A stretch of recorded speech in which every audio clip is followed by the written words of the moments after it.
Good evening, everyone. I'm Kevin Ross, and I am the FTC Judge Advisor. I'm actually based here in the Seattle area, but I am the Judge Advisor for the program in its entirety all around the world, actually. So we really appreciate the fact that you guys are spending a little time with us on a rather crappy Sunday night here in the state of Washington.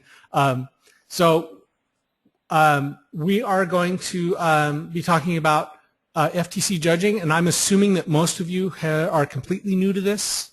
Is that pretty accurate? This is Linda, and I did judge last year. You did judge last year. Okay. So I'm going to assume that you know very little about this, and so if you are an old hand at this, feel free to jump in if I miss something. So. Okay, so the agenda for tonight's meeting, we're going to take a couple of minutes and talk about something called gracious professionalism. I'm going to show you pictures of what these events look like, so you have a sort of a little baseline or a little visual clue as to what it is I'm talking about. We'll talk about the judges, the role of the judging, what you can do beforehand, before you get to the event. We'll talk about a typical schedule for a day, and I'll tell you what match observers do, and then we'll spend a bit of time talking about how we actually go about granting these awards. We have a really great deliberation process that works really well. And then I'm going to tell you a little bit about award scripts, because I'm hoping that I will inform you on some of the things that you'll want to be making notes on during the day. This presentation usually takes between about 45 and 55 minutes, so I hope you're comfortable. And also, I can talk about this kind of stuff for hours, so if you end up with questions, feel free to just jump in and make some noise, and I will stop and answer questions at any time for you. Let me start out with the most important thing about the first program and why it's different than pretty much everything else. We have this sort of ethical basis for everybody that's involved in FIRST called gracious professionalism. And what it really means is that we try to treat everybody, especially the people that we're competing against, with a great deal of respect. What this does for our community is it kind of eliminates the embarrassment of not doing well, and it also removes just a whole lot of emotional gunk that comes along with competing against people. You'll find that for the most part, FIRST students are very respectful of just about everybody, and they're very respectful of their teammates and the people around them. And it really shows itself well when, a rookie team's robot isn't running, and the veteran teams are going to step in and really help out and get that thing going. So it's really a badge of honor to be helpful and gracious and professional. It's what makes the FIRST community work. You may or may not know this, but the FIRST community's got over 250,000 students involved in it, all around the world, really. We have about 5,000 of those just in the state of Washington alone. And the gracious professional thing is the reason that all of this works. So we do treat it very seriously, and that's why it's the first slide. What do you know? You'll get the hang of it in a big hurry. So really quickly, this is what a game looks like. The field it's a 12-foot by 12-foot field. There's 4 robots on the field. They're playing in what we call alliances. There's the red alliance and the blue alliance. And so the alliance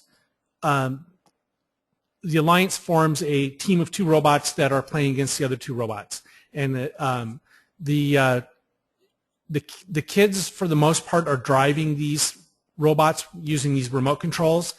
There's also a thing called autonomous mode, where usually the beginning of the game, the robots actually drive themselves for about 20 seconds. And then at the end of that, the kids jump in and end up driving the robots that they built. So anyway, that's sort of a visual, sort of what the game looks like.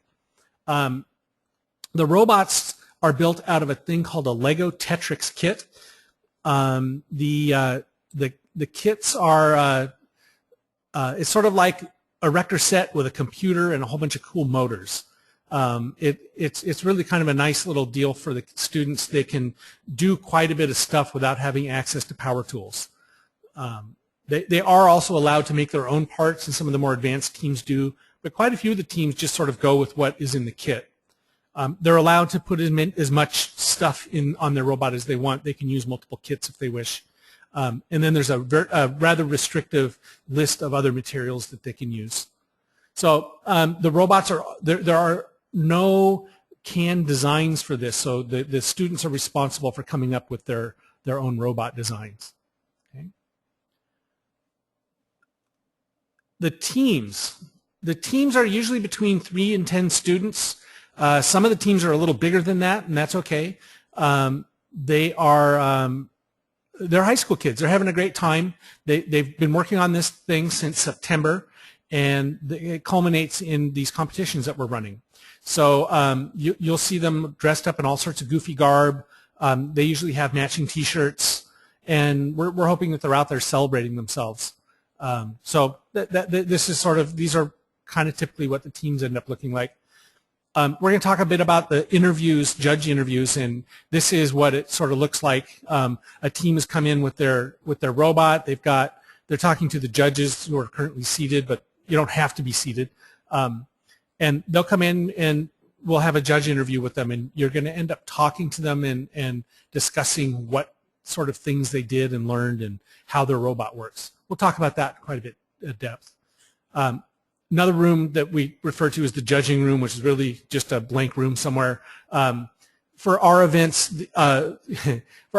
this is likely going to be somebody's classroom, so there'll be like desks or whatever. And this is also likely just to be one of those classrooms. The pictures I've been showing you, these are from the World Championships in Atlanta a couple of years ago. Your mileage is going to vary a little bit. We have another area that's called the pits. This is where all of the teams usually get a 3-foot by 6-foot table to call their own during the event, and that's kind of their home base. And so when you want to go out and talk to the students, just kind of walk up to their pit table. The one in the upper left, this is from the World Championships. The reality is most of ours are going to look just like this. It's going to be on a gym floor somewhere, a bunch of tables in a row. Every team has a little sign. So that's kind of what the pits look like. And for the final is the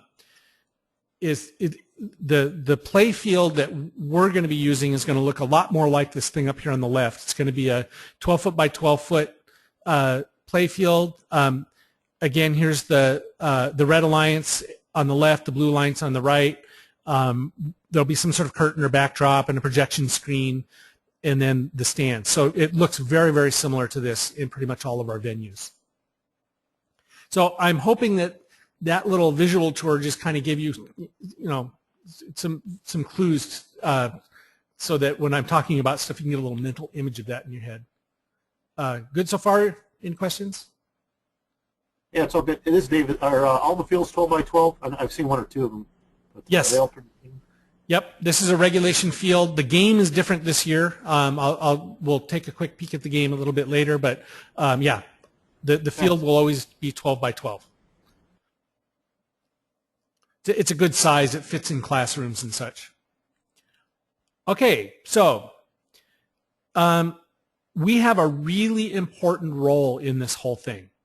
The students have been working on their robot since September, and they've been pretty focused on that, but a lot of them are also thinking about the other things that go with being a first team, and we'll discuss some of those, but in general, for most of the teams that are going to be coming to our events, we are going to end up being the main interface between their team and the bigger world of FIRST.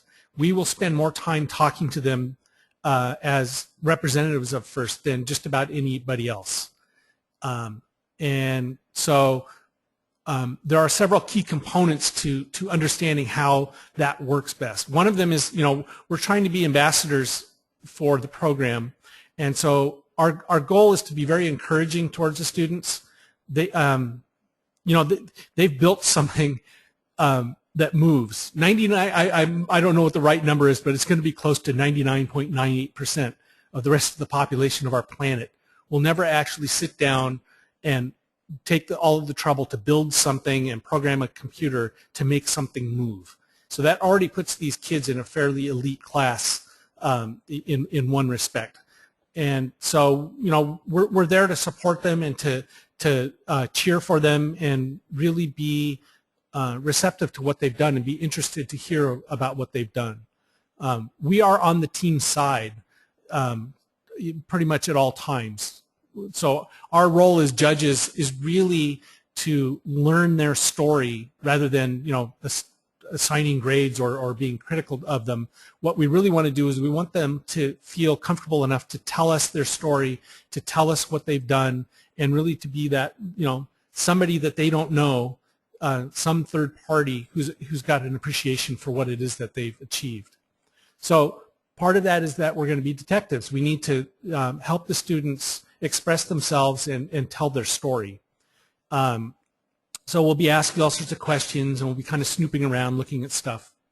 The third role that we have is you will be part of a larger judging team. So what we really kind of need to do is also be good takers of notes and being able to condense all of the things that the students have told us and sort of be news reporters back to the other group of judges. And I know that many of you are completely new to this. We have a great process. This actually works very, very well. And every year we use, at least half our judges have never done this before. So if you have any apprehensions about any of this, rest assured that we're pretty used to this, and our process actually works quite nicely. The other key thing is, as judges, we're handling all of the subjective stuff.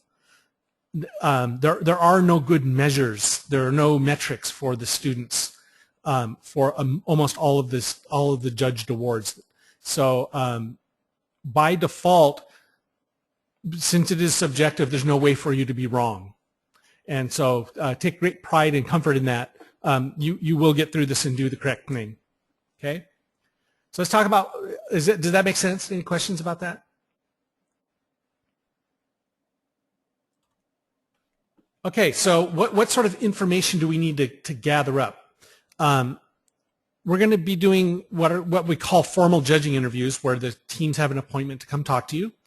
We'll also be kind of wandering around and going out and visiting the teams and talking to them and watching them on the field. So we call those sort of informal pit interviews. One group of judges is actually going to be doing match observations and sort of keeping track of how things are going out on the field. And then the teams are also going to provide us with something called their team notebook, or their engineering notebook, which has details about what they've done during the season in a written form. And it's just another data point that we're going to use. So we take all of the information that we've gathered here, and we sort of, we're going to kind of deliberate on it a little bit and decide which teams seem to be the most impressive to you, and which teams gave you the best impressions. Does that make sense so far?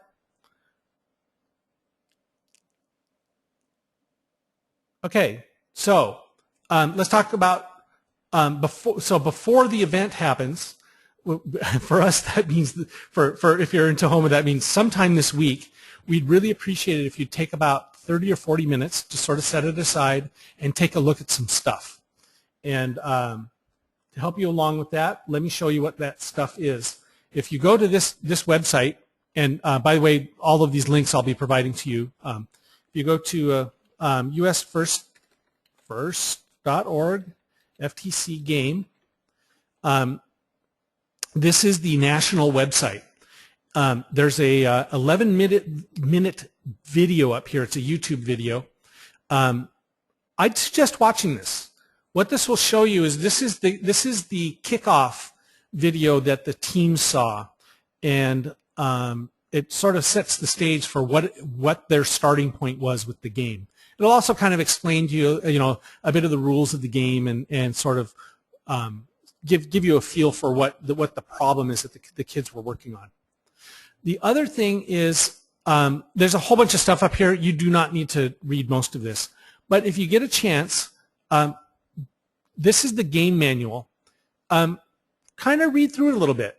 And you can see what the challenge that we gave the kids and what the sort of basic rules are, and so you know sort of where they started from in order to get to the point where they're talking to you. This is I don't want to call it a long document, but it's fairly substantial. I think the key thing I want you to take away from this is there's a lot of information in here, and we do not expect you to be an expert at any of this. So if you just did sort of a skimming read, even if you just did a skimming read, you'll be a little farther ahead. I would guess it would take you about 20 minutes, maybe 20, 30 minutes to read through this to the point where you get a good feel for what we've asked of the students. And there's some good background information in here on gracious professionalism and some other things. As judges, we are not involved in evaluating the rules, doing robot inspections. We don't have to know every rule for playing the game. There are other people who are responsible for that, and it's not you. So this is purely just background information for you. Okay, so no need to memorize this. A once through is fine. All right, and then we'd also like you, there is a judge's manual that we would like you to read, and this again isn't very long. Since you're all pretty much volunteers with my program, let me get rid of this. If you go to firstwa.org, www.firstwa.org, and then you come over here to volunteer, and you go down here to training, click on that training tab. If you go all the way down to the bottom, there's the judge's manual is here, a copy of the slides that I'm talking about right now, well, I'm showing you right now, are here, and a link to the game information, which is that first website I just showed you, are here. If you could take a few minutes and read through that judge's manual, it's really not very long, and it just might help you get a little extra information. So my guess again is that this is like less than 40 minutes of preparation. Okay, that makes sense? Yep. Yep. Okay. So so let me just give you the little org chart before I delve into what we're going to be doing for the day. There's one person is going to be called the judge advisor, and since we're all from Washington State, it's either going to be Kathy Saxton or Lita Mendez, and so they are both very experienced at this. This is probably their 4th or 5th year doing it. They will lead you through all of this. So rely on them as a resource if you have any questions or any doubts about what you're doing. So what will happen is that you'll be, as a group of judges, you'll be seeing somewhere between 16 and 24 teams. And in order to do that, we're going to break you up into groups. So we have 3 judging panels. There may be 3 judging panels. There may actually end up being just 2 judging panels of 3 judges each. It depends on the final registration for each event. But the basic idea is that you'll be broken into subgroups. You will have an assistant, which is normally a high school student, and that student's job is to make sure that your teams show up on time. The assistant is not involved in the judging or the deliberations, so that's really just the 2 judges. But this person will be there to help you out. And so there'll be 3 panels of that, and you'll all be managed by a judge advisor, and they'll really be a great help for you. This slide deck is actually the national slide deck. So I'm going to show you our actual schedule. Whoops. If you ever want to find this, it's up here on FTC and regional qualifiers. For us, especially for next weekend, this is going to be held over 2 days. So we're going to, as a group, all the judges are going to meet starting at 6 o'clock, and there'll be a judge meeting before the judge interviews. And then at 7 o'clock, you'll be doing judge interviews from 7 to 9. So our goal is to do all of the judging and robot inspections the night before so that the teams can play more during the day. Hopefully we can get everybody judged, and then we can all show up later in the morning. But some of us will need to get there a little early because we know that we're going to have a couple of teams that won't be able to make it on Saturday night because of the distance they're traveling. So if teams are traveling a great distance, we gave them a break and told them they can just come on Sunday and we'll rush them through the whole thing. So this is basically the day's schedule. I'm now going to flip back to my slide because it has more details about what's going to happen during the day here. So again, we have that judges meeting in the morning. We'll do some team interviews, and then at our event, we're starting our event 2 hours, almost 2 hours earlier.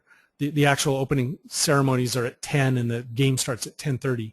But aside from that, and we'll have this schedule for you. You'll do some interviews. We'll start figuring out. We'll start figuring out which teams are most worthy of looking at again. And then you'll be able to go go out and talk to the teams in the pits, be able to watch some matches, watch how the game's going, get a feel for how the teams are doing. And then we'll be doing some other stuff I'll talk about later. So let's focus on this morning thing. So the initial meeting, which for us is actually going to be on Saturday night for most of us, you'll arrive, the judge advisors will go over details for the day, give you materials, judging sheets, all the rest of that stuff, and assign you to a judging panel. And then you'll be doing team interviews. And so a team interview, if you remember that interview room, you'll end up seeing a team every 20 minutes. So in that 20-minute time slot, you'll end up talking to the team for about 10 minutes. We give you 5 minutes to sort of take a look at the notebook, the engineering notebook, and then you get about 5 minutes to fill in or take notes and fill in this evaluation sheet. The interview is really an informal chat with the team. It inevitably starts out with, so tell us how your robot works, and sort of see where it goes from there. Some of the kids will be really talkative, others won't. But really what you're trying to do is you're trying to get the team to tell you about their experience, about the technical details of what they've done, to gauge whether the whole team was involved or was it just one or two kids. And there are several other criteria. I'll be going over the awards here in about 2 slides, so you know what it is that we're looking for. But really in the interviews, our goal is to really just sort of talk with the kids and actually ask questions and listen very carefully to what they have to say. Some of the kids are shy and nervous. Others are very, very talkative. So the best thing you can do to help them out is really to sort of be actively engaged. It's also real important that the first couple of teams, honestly, you'll have a difficult time getting this to fit into the 20 minutes, but we really kind of need you to do your best to stay on that schedule. Because if you look at, say, a typical schedule, if you slip 5 minutes a couple of times, all of a sudden you're now 15 or 20 minutes late, and that kind of screws up the schedule for the rest of the day. So we kind of want you to be mindful of the schedule. Does that make sense so far? I know that was a rather whiz-bang go through this. Any questions? Sounds good to me. Okay, great. That's pretty good. This is the evaluation sheet, and this is also my opportunity to tell you about the awards that we're going to give out. Before I delve into the awards, I want you to realize that we're not trying to give them grades, and we kind of try to avoid like putting down a numeric answer, because since this is all subjective, I don't want you to go writing down, oh, this team is a 8 out of 10 or a 7 out of 10, because what that does is that concretes things in your brain too much. What we really want you to do is use this sheet as an advisory guide. But the reality is that the teams that you think did the best job are going to leave a very good subjective impression in your brain, and that's more important to us. That the quality teams, the ones that are really deserving of these awards, will almost always leave an impression on you, and that's what we're looking for, rather than trying to come up with a very strict evaluation sheet. So really, we want, if you end up really liking a team, there's a reason for that. Okay. And again, it's very subjective judging, but you can't be wrong. So let's talk about the awards real quick. There are 5 main awards that we give out a trophy for, and then there's the grand prize, which is called the Inspire Award. So the other awards, the 5 awards are, one is the Think Award. So each team is required to provide us a engineering notebook, and it shows sort of a log of what they've done during the season. So we're looking for things like, were they meeting regularly? Were they are they able to keep notes and track and document what it is that they've done? Did they have design ideas or pictures? Calculations are great, those sorts of things. The notebooks are, they're all over the place on their quality. They're all over the place on their organization. We have asked the teams to highlight 6 or 8, or try to stay under 10, but usually between 6 and 8 pages with those little post-it page tabs. And so while you're evaluating the notebook, if you see those little tabs in there, those are visual indications for you to go, that the team would like you to have a look at that page, because there's something on it that they think is important. And then, just sort of, thumb through the book. There's no way you can read the entire thing. So during that interview process, what we're looking for is we're looking for you to sort of do a first pass evaluation. And if you realize, this notebook seems pretty good, you're going to put that on a pile that says, hey, we need to look at this later. A lot of notebooks are really not going to be very impressive, so we'll put that on the they will do better next time pile, right? So that 5 minutes isn't really you trying to decide which notebook is going to be the winner. That 5 minutes is really for us to have you come up with and develop a list of 1 or 2 notebooks that are really good. Okay? When you read the game manual, section 5 in the game manual is all about the Think Award, and you can see what it is that we've asked the teams to do. So moving on, we also have the Rockwell Collins Innovate Award, and in this instance, we're looking for teams who have done something very cool and interesting. So it's likely to be that they've got some mechanism that the other teams don't have, or they have some mechanism that really seems to work well and helps them play the game. This is really open-ended. It could be a software thing, it could be a hardware thing, but it's some innovative thing that really makes that robot stand out in your mind. The PTC Design Award is given out to teams who have sort of actually designed the robot rather than slapping one together. You'll find most of the robots are actually sort of pieced together over time, but some of them they've actually done some CAD drawings, and PTC Design Award celebrates the teams that have CAD involved. It doesn't show on this sheet. I think the new judges manual has an updated version of this sheet. But we're looking for industrial design. If you don't know what industrial design is, industrial designers, it sounds like they build smokestacks, but the reality is that it's the form and function of a device. Fabulous industrial design are things like iPhones. Actually, the Microsoft mice are quite well known for their industrial design. Some of the new cars, like the Fords, the Mustangs, those are all sort of like they're formed to go with the function, and that's sort of what our goal for this is. The reality is that the robots are nowhere near that sophisticated. So, and in the judge's manual, you'll find some more guidelines, by the way, for all of these. Moving on to the Connect Award, one of the things that we really want the teams to do is to feel good about going out in the community and doing community outreach and doing public presentations or public demonstrations, or going out and finding mentors and bringing resources in. So the Connect Award is we're looking for teams who have done extra stuff. The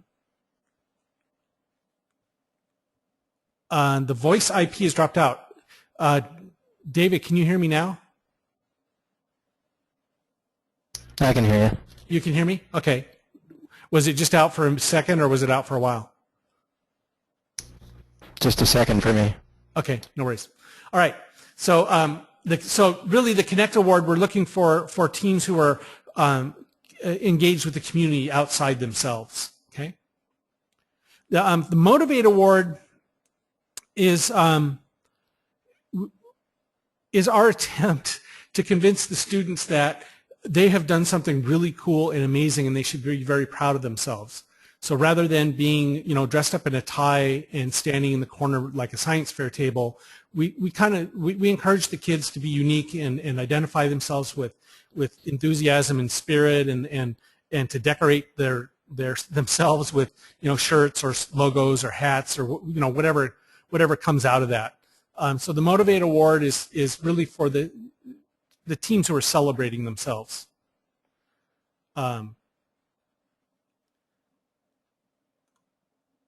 And you should be unmuted, David. Are you unmuted? Oh, okay. Well, if you have any questions, type at me, David. Okay. The last award is the Inspire Award. That's like the grand prize. That's the one everybody wants to win. The Inspire Award is the basic idea is that we're going to look at all of the other awards and we're going to say, oh, this team did really well in multiple of these awards.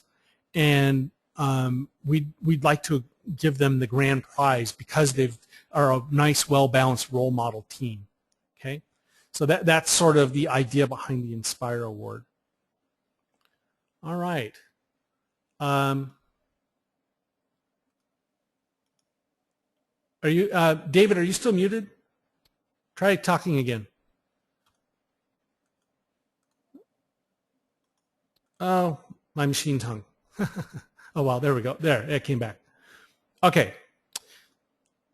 I don't know why you're muted. All right. Anyway, so the Inspire Award by the way, is the one award that we hand out that will advance the teams to the next level of competition, to the state championships, and it's the Inspire Award that takes the team from the state championship to the world championships. So that is a pretty big deal for the teams to win the Inspire Award. So throughout all of this, you can see there's a whole lot of stuff that you're going after. So some tips for trying to stay, some tips for doing this is the best you can, try and be consistent between teams. It just makes it easier for you. You'll feel less self-doubt. There'll be a great deal less self-doubt if you're consistent across your teams. And again, remember, you may have filled out an evaluation sheet for the first two teams, and then you get to the end and you realize, boy, we might have been a little tough on those guys. That's okay. You can always change your mind and go back and reevaluate stuff. And if you need to, you can go talk to the kids again. Go out in the pits and talk to them again. So nothing on these evaluation sheets are not the final word. These are really just ways for you to collect information and notes. Linda's asking a very good question. During the judge interviews, what's the role of their coach? Should the coaches be with the kids during the interview?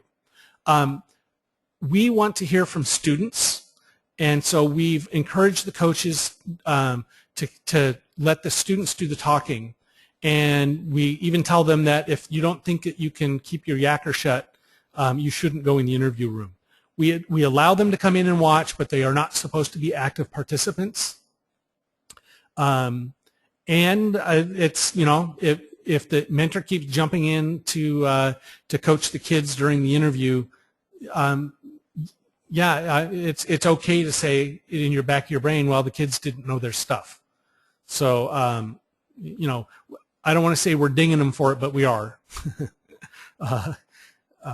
So that's a great question. A good trick I like to use is, you know, once the team leaves after 10 minutes, you're going to have 5 minutes to look at their notebook and about 5 minutes to fill out the evaluation sheet. And right at the end, I kind of,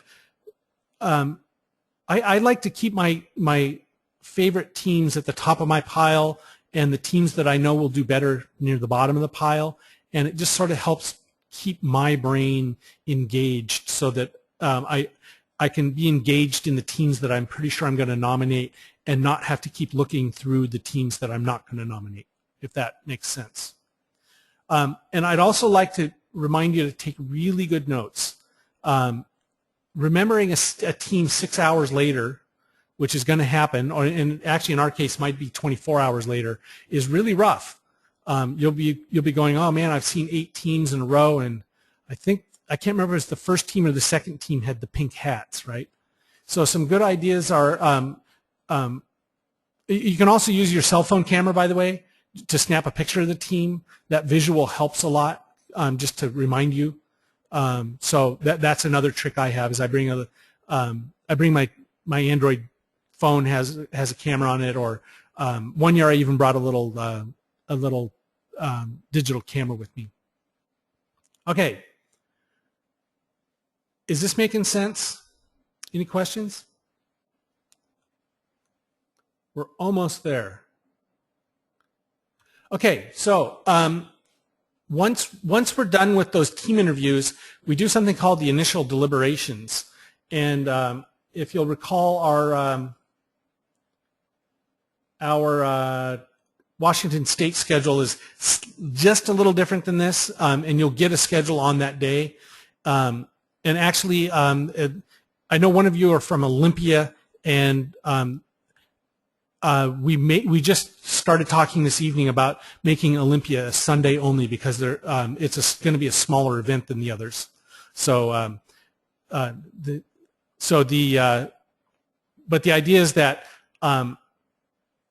after the judging interviews on Saturday, you'll probably want to take a stab at determining the teams that you really like so far and make good notes about those teams on Saturday night, because really 24 hours later you are going to start to doubt your details a little bit. So we'll take a little bit of time after the judge interviews on Saturday to do that. And then Sunday will end up looking kind of similar to this. So what we'll do is we'll end up creating this deliberation list. And so this is a list of initial nominees for each award. And so we'll have a whiteboard or something, and you'll be able to walk up and nominate a team by their team number and a couple of words. Now, every team in FIRST has a team number. They wear it with great pride. It's part of their identity. So they are very proud to be FRC Team 1983 or FTC Team 4042. So it's okay to refer to them by their team name. You're not being impolite. Okay. So you're going to write the team name up there and a couple of words. We don't want a big paragraph up here. You just want to boil it down to the main reasons you're putting down for why they're up on the board. This will help you a little bit, and it also will help clue the other judges as you start your discussions of why it is that team is up there. Because remember, they haven't seen these teams. So we're going to make these lists. It may turn out that, especially if it's a lot of rookie teams, you may not have a nominee for every one of these. If we are looking to give awards to the best teams, we're unlike American politics, we're trying really hard not to be forced to vote for the least worst.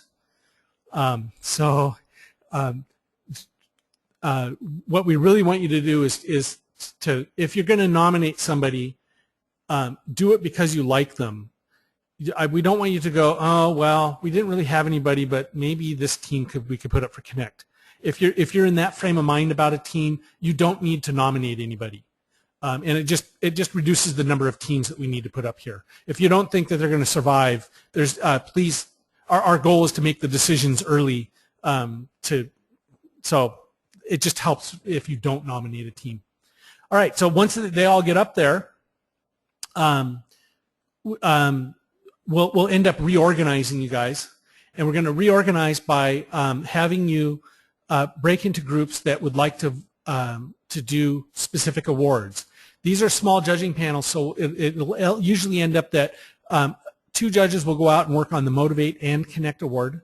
Another 2 judges will go Innovate and Design, and another 2 will usually do Think and Inspire. And our goal is that your partner in the morning is not your partner in the afternoon. And that's part of our deliberate process so that you end up with a fresh set of eyes, and you usually end up with people who have seen other teams as well. And that actually works out pretty nicely. So plan on that. Innovate and Design are both sort of more technical. Motivate and Connect are more soft skills. Think and Inspire are also a combination of soft skills and keeping an eye on what the other teams, who the other teams have nominated. Does that make sense so far? Any questions? The judge advisor is going to guide you through all of this, so don't worry about it if if this is going too fast or you're not exactly sure what I'm talking about. All right. Some of the other judges will end up being match observers. Match observers are going to go out and track the subjective qualities of the teams on the field. Some of the awards stipulate that the teams have done well on the field, or things are robust or working properly. So we need somebody out there to watch, because you'll find it's difficult to catch your particular team at any one particular time. So the match observers are going to come up with some very subjective information about, did autonomous work? That's a big part of things. Is the robot drivable, and can it successfully and reliably play the game? And does it do anything else to stand out on the field, or does the team do anything else to stand out on the field? Are they particularly gracious and professional, or is there anything subjective that we can gather from that? And what this does is this gives us another data point to evaluate the teams on. They may tell you in the pit, or in the interview and in the pits, that this mechanism works awesome, it works every time, and their autonomous is perfect. And then the match observers will oftentimes come back and say, oh, well, no, it never moved in autonomous, and the thing kept falling apart, right? It's sort of a little validity check. So this is actually a very important position for us. And there's a little sheet, and really honestly, this is it. Here's a match number, and give us some notes. We don't want scores. We don't want grades here. We're just looking for your subjective impressions about how things seem to go. Match observers are oftentimes people who have seen robot contests before. So if it's something that you would like to do, you let your judge advisor know about that. All right? So far, so good? Towards the end of the day, basically somewhere after we get to what are called the elimination rounds. For us, it'll be somewhere around 3 o'clock, 3:30. There'll be a meeting with the final deliberations. So we'll have plenty of notes for match watching. The match observers come back to the judges' room. The judges go back to the judges' room, and we start that final deliberation process. And so what we're going to do is, for each one of these awards, we're going to narrow these down to the top 3, and we're going to rank them. And so the Motivate and Connect team will be nominating the top 3 teams in each category. Same thing with the Innovate and Design and Think and Inspire. Now, what we'll do is, once we've got the top 3 here, the judge advisor will help do this, but we need to kind of go through the entire list and look for teams who were nominated multiple times. and they may be candidates for the Inspire Award. And we're going to give out the Inspire Award first because if they've won the Inspire Award, they're not going to win the other awards. We only give teams one award, and they would prefer to have the Inspire Award. And usually the Inspire Award is probably was probably a top contender, at least one or two of these others. So by awarding the Inspire Award first, we don't have to rehash a whole bunch of previous decisions. So that's how that's done. And then we'll go through and we'll all say, hey, yeah, we like this list, or inevitably somebody will say, well, gosh, you know, I know that list looks really great, but I really want to go back and look at 541 again just to be sure, because I really felt they did something amazing at engineering fairs. Okay? It's okay to do that right up to the end. Make sense?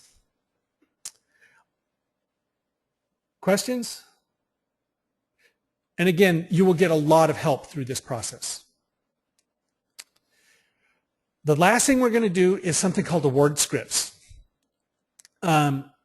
Award scripts are read during the award ceremony, and we've tried various forms of award scripts in the past.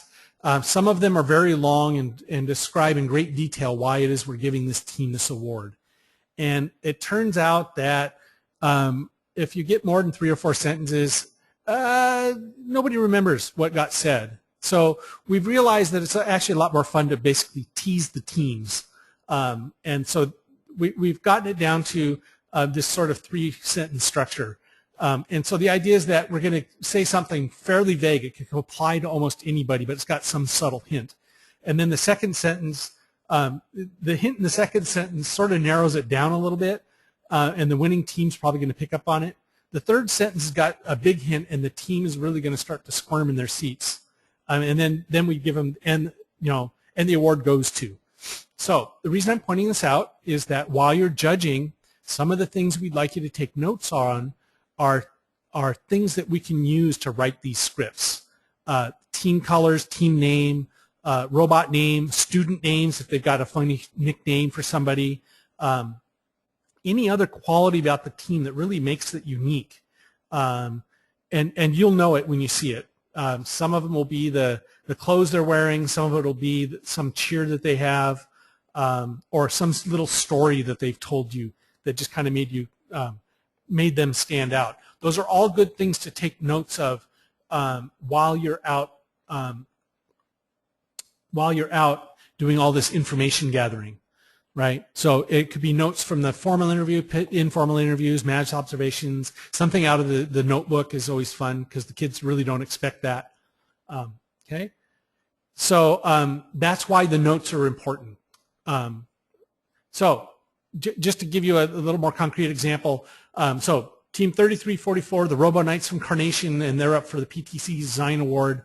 And so they've got, the colors are blue, and the robot's got a cool arm, and it's got a shiny blue finish. So we're going to start with, well, it's Robo Knights, and it's got an arm, so it sounds like a Knight of the Round Table. And so what we've done is we've written this script, and it says, this valiant effort requires many knights designing a robot with an impressive array of features. And so we've capitalized the key words here so that the announcer knows what to do with it. The first one is pretty vague. It could have applied to just about anybody. Now we're really tuning in on the fact that they're blue. It's a valiant thing with blue, and then a shining example worthy of a Knight at the Round Table of Camelot. They pretty much have got it figured out at that point. And just so you see it, this is your paragraph is part of a larger script. This script is provided, but the basis of the award is that we're going to read the description of what the award is for. We're going to tell them who the 3 finalists for the award are, and then then we're going to read what you had to say, and then we give them the presented to. So that's where this fits into the award ceremony. Okay. Let's. I have just a few more things. It all fits on one page. Just the top advice. So remember, FTC judging is subjective. There's no way for you to be wrong. It's entirely incumbent on the students to be able to tell you what is impressive about them. You're going to follow our deliberation process and our judging process. We have never been unhappy with the awards that we've given out. So feel good about that. We have a good process in place for you. And again, like I said before, you don't have to nominate a team for every award. It's an interactive discussion with the kids. Ask lots of questions. Stay on schedule. Keep your evaluation sheets organized. The notes are really important. And again, I think I pointed out the camera phone works nicely. Being gracious and professional at all times is, we're role models for the students. They're going to look up to us. So, being gracious and professional all the time really is a good thing. Number 9 is critical. It is what happens in the judge's room stays in the judge's room. We really don't want to discuss any of the deliberations, any of the impressions that the judges are having, especially midday, to anybody but other judges.